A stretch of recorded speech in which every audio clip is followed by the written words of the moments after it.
This speculative narrative explores a hypothetical world where Norse mythology shapes society, examining its evolution and impact on humanity. Chapter 1: The Twilight of Monotheism. In a world where the longboats of the Norsemen had not only raided but also converted the hearts and minds of the people they encountered, the tapestry of history was woven with threads of a different hue.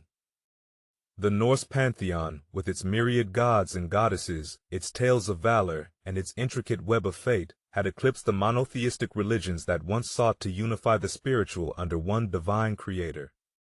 The world had come to embrace the vibrant, multifaceted belief system of the Vikings, and with it, a society that was as complex and varied as the deities they worshipped. As the centuries passed, the Norse faith, once confined to the fjords of Scandinavia, had spread across continents, its gods taking root in the hearts of diverse cultures. Temples to Odin, the All-Father, rose in the bustling metropolises, while shrines to Freya, the goddess of love and war, could be found in the quiet countryside, her statues adorned with offerings of gold and flowers. The twilight of monotheism marked a turning point in human history. The singular, omnipotent God of the monotheistic faiths had faded into myth, a relic of a bygone era overshadowed by the vivid tales of Thor's hammer, Mjolnir, and Loki's cunning.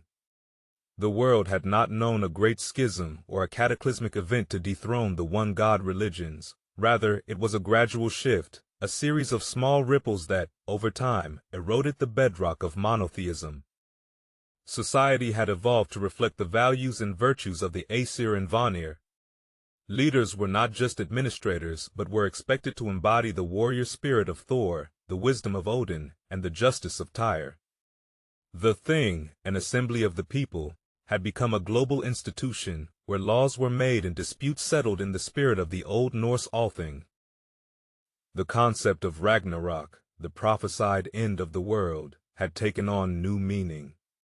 It was no longer a fatalistic acceptance of the end, but a call to live honorably and courageously, for the end was not an absolute cessation, but a cycle of destruction and rebirth. The world, much like the gods themselves, was seen as eternal, its end only a new beginning. Education was steeped in the sagas and Eddas, with children learning the runes and the tales of their ancestors with equal importance as mathematics and science. The arts flourished, with poetry and storytelling revered as sacred acts, channels through which the divine could speak to humanity. Technology and progress had not been stifled by this religious worldview. Rather, they had been spurred on by the Norse love for exploration and discovery. Ships, now powered by the marriage of sail and engine, traversed the globe, their prows still carved with the fearsome visages of dragons and serpents from the old myths.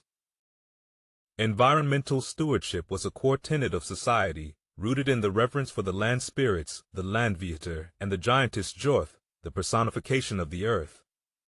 The natural world was not to be dominated, but respected and cared for, ensuring that the gifts of Yggdrasil, the world tree, would endure for generations to come.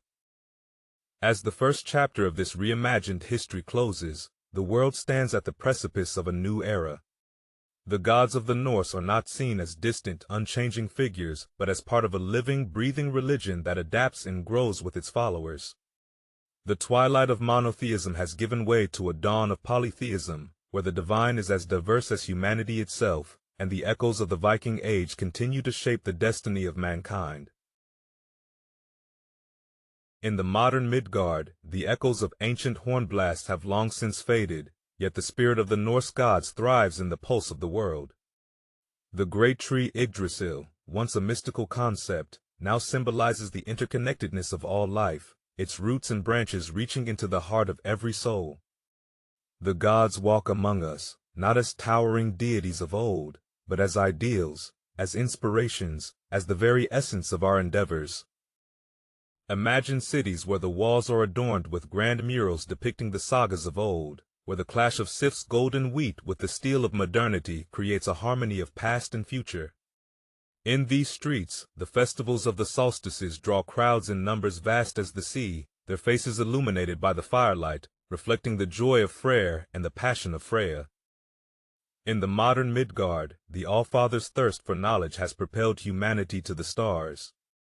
Odin's single eye gazes down from satellites, peering into the mysteries of the universe, while his ravens, Hugin and Munin, thought and memory, have become metaphors for our relentless pursuit of understanding and our preservation of history. The warriors of this age do not wield axes or swords, but the tools of peace and reconstruction. They battle not against flesh and blood, but against the injustices of the world. They are the champions of the downtrodden, the voice of the voiceless, embodying the valor of Thor and the resolve of Tyr. In the hallowed halls of learning, the Norns, Ord, Verdandi, and Skuld, whisper into the minds of the young, teaching them that their actions weave the tapestry of tomorrow. Each child is taught that they are the master of their fate, the spinner of their own thread in the grand design. The reverence for nature, instilled by the Vanir, has led to a world where green stretches as far as the eye can see. Forests are sacred groves, and the rivers run clear as the well of Ord. The Landvita are honored through conservation, and Jorth smiles upon a world where balance is sought with every plow and every build. Yet, in this modern Midgard, the question of Ragnarok lingers. What form will the next great challenge take? How will humanity face the twilight of their own making? Will they stand united, as the Aesir and Vanir at the end of days, to ensure that from the ashes of their trials, a better world will rise? The gods of this age are not rulers but guides, their stories not commandments, but lessons. The people look to them not for fear of divine wrath, but for the strength to face their own giants, their own serpents of Midgard. The tales of Loki remind us that chaos and change are inevitable, urging us to adapt, to laugh, to survive. In the modern Midgard, the divine is not a realm apart but a part of every moment, every choice, every breath. It is a world where the old ways and the new dance together in the skies, where the Bifrost bridges not just Asgard and Midgard, but the past and the future. And so, we must ask ourselves, what tales will we tell the generations to come? What sagas will be sung of us? In this modern Midgard, our story is still being written, and it is ours to craft with the wisdom of Odin, the heart of Thor, and the spirit of the Vikings who once gazed upon the stars and dreamed of what could be.